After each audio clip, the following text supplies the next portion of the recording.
Hi అండి అందరికీ. Welcome back to our channel. ఈరోజు ఇంకొక మంచి యూజ్‌ఫుల్ అయ్యేటటువంటి ఇన్ఫర్మేషన్‌తో మీ ముందుకైతే వచ్చేసానండి. వీడియో ఏంటి అనేది మీకు ఆల్రెడీ థంబ్‌నెయిల్ చూస్తేనే అర్థమైపోయి ఉండాలి.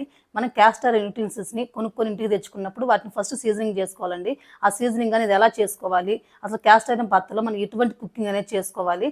ఆఫ్టర్ కుకింగ్ తర్వాత వాటిని మనం ఎలా రీస్టోరింగ్ చేసుకుంటే మనం లాంగ్ టైమ్‌లో వాటిని యూజ్ చేసుకోవచ్చు అనేది కంప్లీట్ ఇన్ఫర్మేషన్ అనేది మీకు ఈ వీడియోలో దొరుకుద్దండి. ఈ వీడియోని ఎక్కడ స్కిప్ చేయకుండా లాస్ట్ వరకు అయితే వాచ్ చేయండి. అప్పుడు మీకు వీడియో కనుక ఎంతో కొంత యూస్‌ఫుల్ గాని కనిపించినట్లయితే ప్లీజ్ వీడియోని లైక్ చేసి అలానే ఛానల్ కూడా సబ్స్క్రైబ్ చేసుకోండి. ఇంకా లేట్ చేయకుండా వీడియోలోకి వెళ్ళిపోదాం పదండి. ప్రతి ఒక్కరికి హెల్త్ కాన్షియస్ అనేది చాలా ఇంపార్టెంట్ అండి. మనం హెల్తీగా ఉండాలంటే మనం తీసుకునే ఫుడ్ ఎంత ఇంపార్టెంటో అది కుక్ చేసుకునే కుక్వేర్ కూడా అంతే ఇంపార్టెంట్.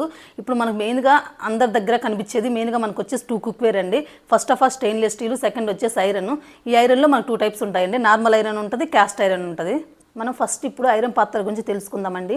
ఈ ఐరన్ పాత్రలు మనం ఎక్కువగా అయితే స్ట్రీట్ ఫుడ్స్ ప్రిపేర్ చేస్తుంటారు, వాళ్ళ దగ్గర అయితే ఎక్కువగా చూస్తూ ఉంటాము. ఈ ఐరన్ పాత్రల్ని మనకి ఇనుముని డైరెక్ట్గా వేడి చేసి మన పాత్రల కింద కన్వర్ట్ చేసి అయితే మనకు అమ్ముతూ ఉంటారు. అందువల్ల ఇవి కొంచెం రెస్ట్ పట్టే ఛాన్సెస్ అది కొంచెం ఎక్కువగా అయితే ఉంటాయి. మనం ఇందులో ఫుడ్ ప్రిపేర్ చేసుకున్నప్పుడు అది మన ఫుడ్లో అయితే ఎక్కువగా కలిసిపోయి ఐరన్ కంటెంట్ అనేది ఎక్కువగా కలిసిపోతుంది. మన బాడీకి ఐరన్ అనేది ఇంపార్టెంటే, కానీ మరి అది ఎంత మోతాదుల్లో ఉండాలో అంత మోతాదుల్లోనే ఉండాలి.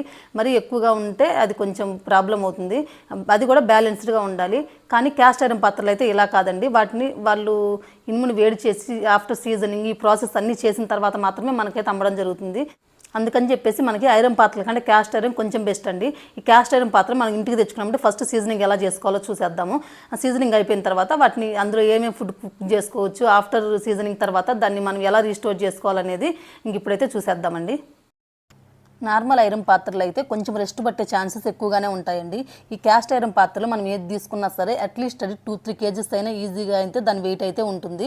ఇవి మెయింటైన్ చేయడం అయితే కొంచెం కష్టమే, కానీ ఇవి యూజ్ చేసే కొన్ని అయితే మనకు చాలా నాన్ స్టిక్కీగా అయితే తయారవుతాయండి. ఫస్ట్ మనం వీటిని ఇంటికి తెచ్చుకున్న వెంటనే సీజనింగ్ చేసుకొని ఆఫ్టర్ ఇంకా రెగ్యులర్ యూజెస్ కింద అయితే యూజ్ చేసేసుకోవచ్చు. ఫస్ట్ అయితే సీజనింగ్ ఎలా చేసుకోవాలో చూసేద్దాము. ఇంకా దీని అయితే ఫస్ట్ ట్యాప్ కింద ఇలా పెట్టేసుకొని మొత్తం అయితే తడిపేసుకోవాలండి. మనం రెగ్యులర్గా యూజ్ చేసుకునేటటువంటి విమ్ లిక్విడ్ కానీ విమ్ సోప్ కానీ ఉంటుంది కదా, అదైతే కొంచెం వేసేసుకొని స్టీల్ పీస్ ఒకటి తీసేసుకోవాలండి. మామూలు నార్మల్ స్మూత్ స్క్రబ్బర్ కాకుండా ఇలా స్టీల్ పీస్ తీసేసుకొని మొత్తం స్క్రబ్ చేసుకోవాలండి.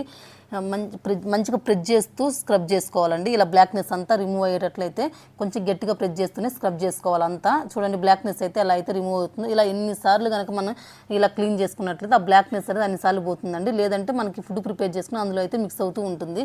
ఇంకా ఇలా క్లీన్ చేసుకున్న తర్వాత ఒక కాటన్ క్లాత్ అయితే ఒకటి తీసేసుకొని ఎటువంటి తడి లేకుండా నీట్గా అయితే తుడిచేసుకోవాలండి. మీకు వీడియోలో కనిపిస్తున్నాయి ఇట్లా 2 వైపులా టర్న్ ఆన్ చేసుకొని ఎటువంటి తడి అనేది లేకుండా నీట్గా తుడిచేసుకోవాలి. తుడిచేసుకొని మళ్ళీ స్టవ్ ఆన్ చేసేసుకొని ఆ స్టవ్ మీద పెట్టేసుకొని ఒక 5 or 10 minutes అయితే కొంచెం హీట్ అవ్వనివ్వాలండి. అలా హీట్ అయిన తర్వాత మళ్ళీ కొంచెం ఇందులో అయితే ఆయిల్ యాడ్ చేసుకోవాలి. ఆయిల్ కూడా కొంచెం హీట్ అయిన తర్వాత ఒక టిష్యూ పేపర్ కానీ లేదంటే నాప్కిన్ కానీ తీసేసుకొని ఈ ఆయిల్ని ఆ ప్యాన్ మొత్తం ఎటువంటి గ్యాప్స్ లేకుండా ఇట్లా అయితే అప్లై, మీకు వీడియోలో కనిపిస్తున్నట్టుగా మొత్తం అయితే అప్లై చేసుకోవాలండి. ఎటువంటి గ్యాప్స్ ఉండకూడదు. గ్యాప్స్ ఉన్నట్లయితే అక్కడైతే మళ్ళీ రెస్ట్ పట్టే ఛాన్సెస్ అయితే ఉంటాయి. ఆయిల్ మొత్తం అప్లై చేసుకోవాలి నీట్గా 2 వైపులా గ్యాప్స్ లేకుండా. ఇలా ఆయిల్ మొత్తాన్ని అప్లై చేసుకున్న తర్వాత దీన్ని ఒక 24 hours అయితే అట్లా అయితే పక్కనైతే పెట్టేసేయాలండి. ఇలా పెట్టేయడం వల్ల ఇదైతే ఎక్కువ నాన్ స్టిక్కీగా తయారవుతుంది. మనం యూజ్ చేసే కొంది చాలా ఈజీగా అయితే మెయింటైన్ చేసుకోవచ్చు. చూస్తున్నారు కదా, ఇలా 24 hours తర్వాత దీన్ని మళ్ళీ అయితే మనం తీసేసుకొని మళ్ళీ ఇంకోసారి అయితే వాష్ చేసేసుకోవాలండి. చూడండి ఎంత మనం ఆయిల్ అప్లై చేసి పక్కన పెట్టేసాం కదా, ఎంత నాన్ స్టిక్కీగా అయితే తయారైందో. దీన్ని మళ్ళీ అయితే ఇంకోసారి అయితే వాష్ చేసేసుకోవాలండి. మళ్ళీ ట్యాప్ కింద వాటర్ తిప్పేసుకొని దీన్ని మళ్ళీ ఇంకోసారి విమ్ లిక్విడ్ కానీ విమ్ సోప్ కానీ వేసేసుకొని మళ్ళీ గట్టిగా ప్రెస్ చేస్తూ మళ్ళీ స్టీల్ పీస్తోనే చేసేసుకోవాలి. ఇలా క్లీన్ చేసేసుకోవాలి. చూస్తున్నారు కదా ఇంకా బ్లాక్నెస్ అనేది వస్తుందండి. ఇలా మనకి ఎన్ని ఎక్కువ సార్లు మనం కనుక క్లీన్ చేసుకున్నట్లయితే అంత మంచిగా అనేది వీటిని మనం తయారు చేసేసుకోవచ్చు. చూస్తున్నారు కదా, ఇట్లా అయితే మళ్ళీ అయితే క్లీన్ చేసుకొని మళ్ళీ స్టవ్ మీద పెట్టేసుకోవాలి. మళ్ళీ తడిదుడు చేసుకొని మళ్ళీ స్టవ్ మీద పెట్టుకొని మళ్ళీ కొంచెం ఆయిల్ యాడ్ చేసుకోవాలండి. ఇలా కొంచెం ఆయిల్ యాడ్ చేసుకొని మళ్ళీ ఇందులో కొంచెం అయితే ఆనియన్ పీసెస్ వేసేసుకొని వీటిని మంచిగా ఫ్రై చేసేసుకోవాలి. ఇలా ఫ్రై చేసుకోవడం వల్ల ఈ ఆనియన్ అందులో ఉన్నటువంటి ప్యాన్కు ఉన్నటువంటి బ్లాక్నెస్ అనేది ఈ ఆనియన్ ముక్కలకైతే వచ్చేసిద్దండి. మనం రెగ్యులర్గా యూజ్ చేసుకునేటువంటి ఫుడ్లో అనేది మిక్స్ అవ్వకుండా ఉంటుంది. ఇలా చేసుకోవడం వల్ల ఈ ప్రాసెస్ అనేది మనం స్టార్టింగ్ సీజనింగ్ ప్రాసెస్లో మాత్రమే చేయాలండి. రెగ్యులర్ యూజ్ చేసేటప్పుడు అయితే ఈ ప్రాసెస్ అనేది రెగ్యులర్గా చేయాల్సిన అవసరం లేదు. ఇంక ఇలా ఫోర్క్కి ఇలా కొంచెం ఆనియన్ అయితే తీసేసుకొని ఇలా చుట్టువైపు చూడండి, నేను వీడియోలో చూపిస్తున్నాను, ఇలా స్క్రబ్ చేస్తూ చేయడం వల్ల ఆ బ్లాక్నెస్ మొత్తం అనేది ఆనియన్స్కి అయితే అంటుకుపోతూ ఉంటుందండి. ఇప్పుడు ఈ ఆనియన్స్ మొత్తం అయితే బ్లాక్నెస్ వచ్చేంత వరకు అయితే మనం మంచిగా అయితే ఫ్రై చేసేసుకోవాలండి. అంత ఎక్కువసేపు ఫ్రై చేసుకుంటే మనకి ఆ బ్లాక్నెస్ అదంతా అయితే ఆనియన్స్కి పట్టేసిద్ది. మనం నెక్స్ట్ టైం రెగ్యులర్గా అయితే యూజ్ చేసేసుకోవచ్చు. చూస్తున్నారు కదా, ఇంక ఈ ఆనియన్స్ అయితే ఇప్పుడు బ్లాక్నెస్ మొత్తం ఎంత ఎక్కువసేపు స్క్రబ్ చేస్తూ మనం వీటిని ఫ్రై చేసుకుంటే అంత బ్లాక్నెస్ అనేది వాటి నుంచి అయితే రిమూవ్ అయితే అయిపోతుందండి. చూస్తున్నారు కదా, ఈ ఆనియన్స్ అయితే చాలా బ్లాక్నెస్ అయితే వచ్చేసాయి. ఇంకా ఈ ఆనియన్స్ని తీసేసి ఇంకా వీటిని అయితే పక్కనైతే పడేసి మళ్ళీ అయితే క్లీన్గా అయితే నీట్గా ఇంకోసారి వాష్ చేసేసుకోవాలండి. చూస్తున్నారు కదా, ఇదిగోండి ఆ బ్లాక్నెస్ అనేది మొత్తం ఆనియన్స్కి వీటన్నిటికైతే పట్టేసింది. ఇంకా ఆనియన్స్ని తీసేసుకొని మళ్ళీ పక్కన అయితే పడేసి మళ్ళీ దీన్ని ఇంకోసారి అయితే నీట్గా క్లీన్గా వాష్ చేసుకొని ఇంకా రెగ్యులర్గా మనం దీన్ని అయితే యూజ్ చేసుకోవచ్చండి.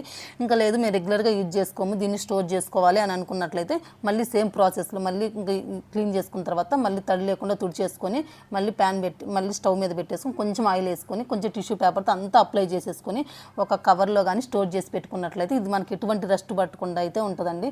ఈ ఐరన్ కొన్న నేచరే అదండి, కొంచెం తడి తగిలినా కొంచెం వాటర్ తగిలినా రెస్ట్ పట్టేస్తూ ఉంటుంది. కానీ ఇందులో మనం మెయిన్గా వచ్చేసి మన పులుసు కర్రీస్ ఉంటాయి కదా, పులుసు ఐటమ్స్, కర్రీ ఐటమ్స్, వాటర్ తగిలే ఎటువంటి అయినా సరే ఇందులో మనం ప్రిపేర్ చేయకూడదండి. Only fry items, deep fry items మాత్రమే మన ఈ క్యాస్ట్ ఐరన్ పాత్రలో మనం ప్రిపేర్ చేసుకోవాలి. ఇలా మనం వీటిని కనుక మెయింటైన్ చేసుకున్నట్లయితే చాలా ఎక్కువ రోజులైతే మనం వీటిని లాంగ్ టైంలో యూజ్ చేసుకోవచ్చండి. ఇందులో కనుక మనం వంట కనుక ప్రిపేర్ చేసుకున్నట్లయితే ఎటువంటి యూటెన్సిల్స్లో చేసినా సరే మనకి ఇంత మంచి టేస్ట్ అయితే రాదండి. ఇది ఐరన్ కడాయి అయి ఉండడం వల్ల మనకి ఇందులో పెట్టినటువంటి ఫ్లేమ్ అనేది మనకు అంతా ఈవెన్గా తీసుకొని మనకు కర్రీ అనేది ఎటు సైడ్ ఒక సైడ్ మాడిపోవడం, ఒక సైడ్ మాడకుండా ఉండడం అట్లా కాకుండా అంతా ఈవెన్గా కుక్ అయ్యి మంచి టేస్ట్ అయితే ఉంటుందండి ఈ ఐరన్ పాత్రలో కుక్ చేయడం వల్ల. మీరు కూడా ఒక్కసారి అయితే ట్రై చేయండి. దీంట్లో తప్ప మనకి ఎందులో చేసినా సరే ఈ టేస్ట్ అనేది రాదండి. స్టెయిన్లెస్ స్టీలు ఇంకా ఎటువంటి పాత్రలో చేసినా సరే మనకి ఐరన్లో చేసినటువంటి టేస్ట్ అనేది రాదు.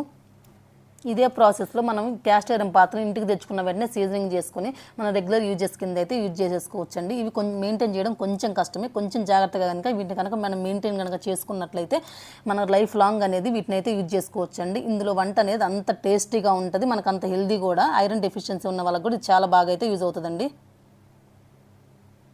ఇవాళ వీడియో అయితే ఇదేనండి. వీడియో కనుక మీకు యూజ్ఫుల్ అనిపిస్తే ప్లీజ్ వీడియోని లైక్ చేయండి, అలానే ఛానల్ సబ్స్క్రైబ్ చేసుకోండి. మరొక మంచి వీడియో అయితే మీ ముందుకైతే వచ్చేస్తాను. Until then keep watching. Okay, bye.